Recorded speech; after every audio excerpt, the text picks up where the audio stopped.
انهيار المطرب سعد الصغير فور الحكم عليه في حيازة الحشيش. إليكم التفاصيل كاملة، ولكن قبل ذلك لا تنسوا الاشتراك في القناة.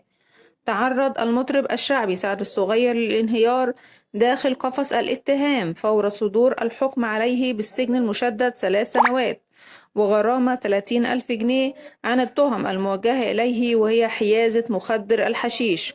وتسلمت محكمة جنايات شمال القاهرة منذ قليل تقرير الطب الشرعي للمطرب الشعبي سعد الصغير في قضية اتهامه بحيازة وتعاطي المواد المخدرة. وجاء في التقرير إن حالة سعد الصغير الصحية تستدعي تعاطي مخدر الترامادول. وكانت النيابة العامة قد باشرت تحقيقاتها بسؤال 3 من العاملين بمطار القاهرة الدولي، حيث شهدوا بأن جهاز الأشعة أظهر أثناء فحص حقائب المتهم وجود سجائر إلكترونية تحوي سائلا مخدرا بداخلها، وعلى إثر ذلك ضبط المتهم.